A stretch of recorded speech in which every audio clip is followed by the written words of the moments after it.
Audio. Rouge, un spectacle d'impro qui déconstruit les clichés sexistes. Dans Rouge, 6 comédiennes s'emparent de l'impro théâtrale pour raconter des histoires à travers leurs regards engagés. Ce spectacle est issu de la troupe de la compagnie qui pétille, qui compte le plus de spectacles d'improvisatrices en Belgique et a lancé le hashtag #improvisatricepowe.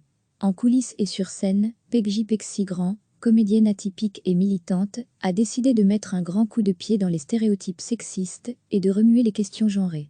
Nous avons discuté avec elle d'un certain type d'impro, que l'on appelle l'impro à propos, c'est-à-dire des spectacles d'impro plus travaillés, avec une mise en scène pour les cadrer, et qui traitent de sujets de société.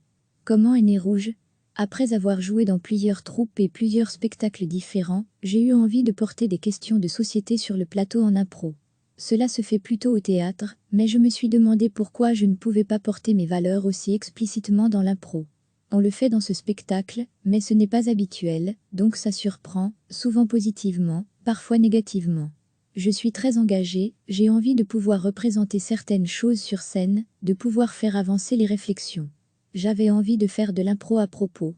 J'ai donc fondé une compagnie où je peux en faire, la compagnie qui pétille. Degré, retrouvez en cliquant ici tous les articles des Grenades, le média de la RTBF, qui dégoupille l'actualité d'un point de vue féministe. Qu'est-ce que ce spectacle a de particulier ? Nous essayons d'être aussi inclusives que possible. Par exemple, nous représentons tous les types de relations amoureuses sur scène. C'est important. Nous voulons créer un spectacle qui permet d'aborder le sexisme dans la société. Il y a aussi du sexisme dans le milieu de l'impro.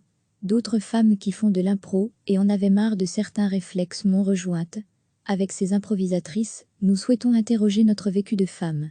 Je crois que l'impro peut être un outil de changement social outre cet aspect engagé. Ce qui est particulier à ce spectacle, c'est que nous mélangeons des choses qui se sont vraiment passées avec de la fiction et des choses mises en scène avec de l'improvisation freeform pure. Nos monologues sont mis en scène, mais tout est de l'impro. Notre impro s'inspire de ce que le public nous a dit en début de représentation. On échange à chaque fois avec le public sur un thème précis. On leur demande par exemple s'il y a des hommes dans le public qui occupent des métiers traditionnellement réservés aux femmes, et si des femmes occupent des métiers masculins, cela nous inspire pour les scènes. C'est donc très différent d'un match d'impro, l'énergie est différente, l'émotion aussi, mais il faut tout de même préciser que cela reste de l'art, ce n'est pas une conférence ou du théâtre-action. L'objectif demeure de faire un bon spectacle d'art qui remue les consciences. Je crois que l'impro peut être un outil de changement social. Je pense que l'on peut faire prendre conscience de nombreux sujets aux gens en les touchant, en faisant appel à leurs émotions. C'est beaucoup plus efficace que de faire la morale. Dans ce spectacle, on rigole beaucoup, mais il y a parfois des moments durs, il y a aussi des moments d'intimité, parce que nous racontons nos vies. C'est un voyage. Degré pour recevoir les informations des Grenades via notre newsletter, n'hésitez pas à vous inscrire ici. Pouvez-vous en dire plus sur le sexisme qui existe dans l'impro ? Il y a des phrases que l'on entend quand on est à l'intérieur de ce milieu, par exemple que les improvisatrices, sur scène ou en tant que coach, sont moins bonnes que les improvisateurs. Et puis, il y a aussi ce qu'il se passe sur scène et qu'on ne peut pas contrôler, ça sort tout seul. Nous sommes élevés.es dans une société patriarcale, et quand on fait de l'impro, la discipline en elle-même a des contraintes qui poussent à aller vite, à ne pas toujours réfléchir. Cela demande un certain lâcher-prise. Avec ces improvisatrices, nous souhaitons interroger notre vécu de femme. Ce qu'on retrouve sur scène, cela peut être le rôle d'un homme très sûr de lui, dominateur, et, en situation de drague, le rôle de la femme un peu idiote, contente que quelqu'un s'intéresse à elle. Lui va parler à ses copains de comment il peut la voir, et elle va parler à ses copines de manière ridicule, romantique, etc.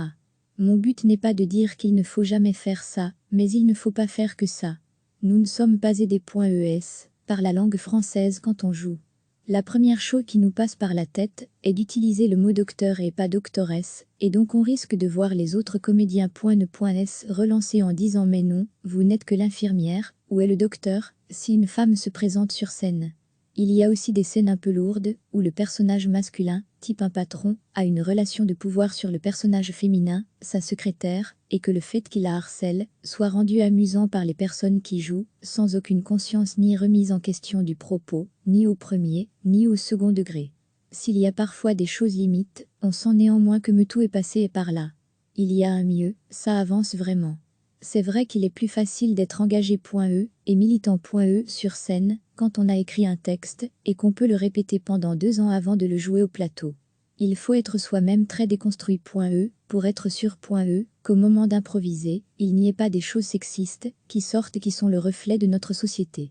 Pour pouvoir jouer notre spectacle rouge, nous parlons beaucoup des questions genrées et de l'actualité entre nous, au quotidien et avant de monter sur scène. Comme cela, nous nous construisons une base collective qui nous permet de faire de l'impro dans un espace de connaissance et de réflexion commun, cela nous nourrit. Toutes les comédiennes n'ont pas la même approche du féminisme, elles n'ont pas le même âge, pas les mêmes cultures, et n'ont pas eu la même vie, cela permet d'apporter différents angles sur la question des genres. Rouge se jouera aux dates des 28 février, 19 et 20 mars et 30 avril 2020. Si vous souhaitez contacter l'équipe des Grenades, vous pouvez envoyer un mail à lesgrenades@rtbf.be. Recevez chaque matin l'essentiel de l'actualité. Cliquez sur s'abonner pour recevoir les dernières nouvelles.